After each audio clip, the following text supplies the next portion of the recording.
Good morning, student. Let's start our class. Today we are going to study models. Am I right? आज हम लोग models पढ़ने जा रहे हैं. तो in this chapter you will find, इस चैप्टर में हम लोग देखेंगे कि models where we will use, कहाँ हम लोग मॉडल्स का इस्तेमाल करते हैं. Am I right?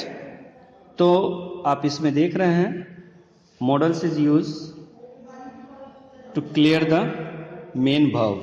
मॉडल्स का इस्तेमाल तब हम करते हैं जब मेन वर्ब को हमें क्लियर करना होता है. Am I right? So now let us see. यहां देखेंगे models means clear the action of a main verb, means modal verb plus V1. One thing keep in your minds, modal चाहे present में रहे चाहे past में रहे, वो always base form V1 form ही लेके चलेगा. कैन गो, कुड वेंट नहीं होगा, हर हमेशा कुड गो ही होगा. Am I right? So now it's clear. Models means what? Mood और एटीट्यूड. मतलब कि मेन वर्ब जो है गो है, उसका मीनिंग को और क्लियर करे. जस्ट फॉर एग्जाम्पल देखो, यहां आई गो टू स्कूल एक सिंपल सेंटेंस है.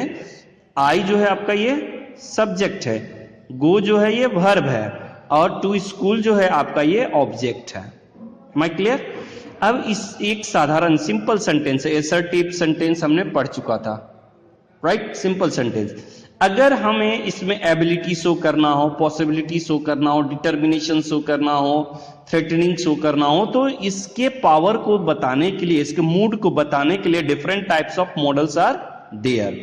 So now just for example, if I am saying there that I can go to school, तो ये जो सेंटेंस है एबिलिटी को शो कर रहा है. आप में जाने की क्षमता है, पॉसिबिलिटी है, जाएंगे आप. कुड पास्ट टेंस है, कैन का पास्ट टेंस कुड होता है. Am I right?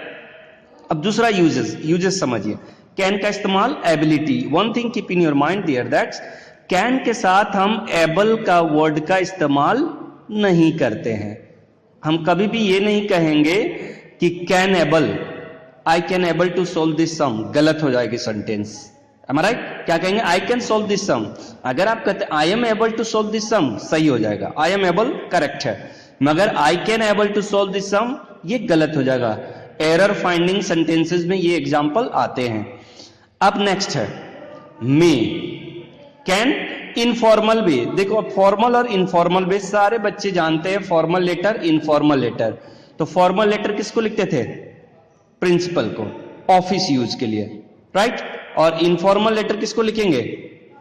कोई भी रिलेटिव्स को, फादर को, मदर को, किसी को भी लिखेंगे तो वो क्या हो जाएगा? इनफॉर्मल. M I right? अब समझ में आ गया. फॉर एग्जाम्पल, अगर आप कहते हो कैन आई गो, क्या कहते हैं अगर हम? कैन आई गो. तो अगर हम कहते हैं कि कैन आई गो, तो वो एबिलिटी शो कर रहा है. और फॉर्मल अगर हम कहते हैं, टीचर से पूछते हैं मे आई गो आउट सर, या may I go to washroom sir, formal way में रेस्पेक्ट है, मोर पोलाइट है. ये जो है पोलाइटनेस, पॉसिबिलिटी के साथ क्या दिखा रहा है? ये पोलाइट दिखा रहा है. Am I right? ये क्या दिखा रहा है? पोलाइटनेस दिखा रहा है और पोलाइट है. मगर अगर आप फ्रेंड सर्किल में बात करते हैं, जैसे can I borrow your pen, can I have your lunch, right? अगर दोस्तों के बीच में बात करते हो तो कैन का इस्तेमाल कर सकते हो. आजकल के मॉडर्न इंग्लिश में क्या हो चुका है कि कुड के साथ प्लीज लगा करके भी इस्तेमाल होने लगा है. But in a traditional English आप पुराने ग्रामर्स में देखोगे कि कुड के साथ प्लीज का इस्तेमाल नहीं होता है. तो आप उसको मोर फॉर्मल, मोर रेस्पेक्ट देने के लिए you can use please. Could के साथ प्लीज का इस्तेमाल करके आप उसको फॉर्मल बना सकते हैं. Am I right? अब समझ में आ गया? क्योंकि आपके ये एग्जांपल आपके बुक्स में, इसीलिए सर बता रहे हैं कि सर ने अभी बताया कि कुड को आप फॉर्मल बना प्लीज लगा करके उसमें मोर पोलाइटनेस को डाल सकते हो. राइट? ऐसे हम मे का इस्तेमाल कर देते हो तो ज्यादा पोलाइट और फेवरेबल होता है. दूसरा मीनिंग है मे मतलब है मोर पॉसिबिलिटी, माइट मतलब less possibility. For example, cloud is overcast, it may rain. आसमान में बादल छाई हुई है, इसका मतलब कि बारिश जरूर होगी.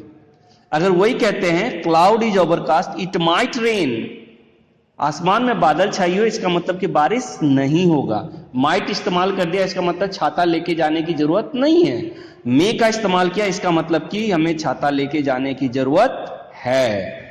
अब समझ में आ गया मे और माइट का यूजेस। नेक्स्ट हम चलते हैं सेल विल। आई के साथ हम लोग क्या का इस्तेमाल कर सकते हैं? All of you know that I first person, we उसका प्लूरल है, you second person, he she it they, कल भी हमने ये बताया था ये थर्ड पर्सन है। आई के साथ हम क्या का इस्तेमाल करते हैं? सेल का। We, you, he, she, it, they, सारे के साथ हम लोग क्या का इस्तेमाल करेंगे? विल का। तो ये चीज को ध्यान रखना है बेटा, ये अभी जो आप आई के साथ सेल है ये आपको शो कर रहा है मोर, क्या शो करेगा? पॉसिबिलिटी, पॉसिबिलिटी शो करेगा, थ्रेटनिंग शो करेगा,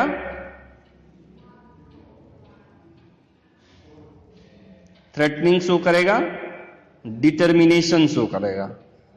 क्या शो करेगा? डिटर्मिनेशन, सॉरी ए डिटर्मिनेशन।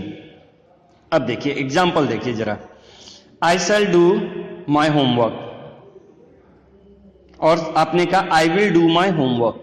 देखिए सेंटेंस में क्या डिफरेंसेस है। अगर आप कहते हैं I shall do my homework, teacher ने कहा स्टैंड अप, पनिश कर रहे हैं टीचर। अगर वही आप कहते हैं आई विल डू माई होमवर्क, अब देखो क्या अंतर है। अगर कह रहे हो कि आई शैल डू माई होमवर्क, करने का मतलब कि आप जरूर वो कार्य को करोगे।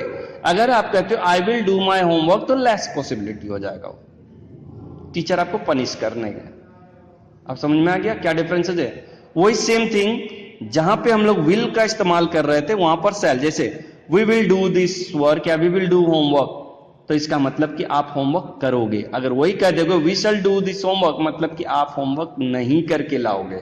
मतलब कि अगर आपको मोर की जगह लेस दिखाना है तो आपको ये सेल की जगह क्या कर देना होगा? विल, सेल की जगह विल। अगर आपको लेस पावर दिखाना है तो विल की जगह सेल। अब समझ में आ गया? कोई दिक्कत यहां पे? No doubt. अगर मोर दिखाना हो तो आई के साथ shall, we, you, he, she, it के साथ विल। M I right? अब कोई दिक्कत यहां पे? नो। जैसे he will go to market, जरूर जाएगा, वही कह देगा ही शैल गो टू मार्केट, नहीं जाएगा, लेस पॉसिबिलिटी है।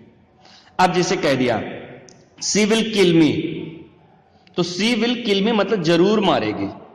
अगर वो कहती है, थ्रेटनिंग का सेंस है ना, सी शैल किल मी, नहीं मारेगी, गिदर भपकी है, वो मेरा जान नहीं लेगी। Am I clear? अब समझ में आ गया? इसी तरह से आप नीचे अब आते हैं, देखिए ये हायर क्लासेस का है, आउट टू। तो आउट टू में क्या होता है आपको मैंने क्लासेस में दे चुका है, मोरल। जहां पे मोरल ड्यूटी होगा, मोरलिटी दिखाना होगा, तो हम आउट टू का इस्तेमाल करते हैं। जैसे I ought to respect my parent, I should respect my parent भी सेंटेंस सही है, मगर I ought to respect my parent या I ought to respect the nation, difference क्या है? आई आउट टू में क्या करोगे आप? मोरलिटी, आपकी ड्यूटी बनती है, नैतिक जिम्मेदारी। मोरल साइंस पढ़ते हैं ना आप, तो मोरल साइंस में क्या है? नैतिक शिक्षा, मतलब नैतिकता जब आप में आ जाएगी, मोरलिटी आ जाएगी, तो उस सेंस में हम आउट टू का इस्तेमाल करते हैं। अब है डेयर। डेयर का इस्तेमाल तब करेंगे हम जहां पर साहस, करेज, जैसे कहते हैं ना how dare you to come in my class without doing your homework. कैसे आप आ गए क्लास में, कैसे आपने सोचा कि टीचर आपको अलाउ कर देगा, तो वो करेज के सेंस में यहां पे क्या है? करेज। तो करेज जब सेंटेंस में शो करना हो सेंस, तो हमें क्या का इस्तेमाल करना होता है? डेयर। अब नेक्स्ट है नीड। नीड का मतलब है नेसेसरी। नीड का इस्तेमाल कब करते हैं? Necessary. M I right? Next है यूज टू। यूज टू का इस्तेमाल तब करेंगे जब हमें क्या का बात करना हो? ये V1 बेटा सारे के साथ V1 form, first form of the verb. तो यूज टू के साथ हमें क्या करना है? पास्ट हैबिट की बात होती है। अब जस्ट फॉर एग्जाम्पल, सर ने कहा I use to play football.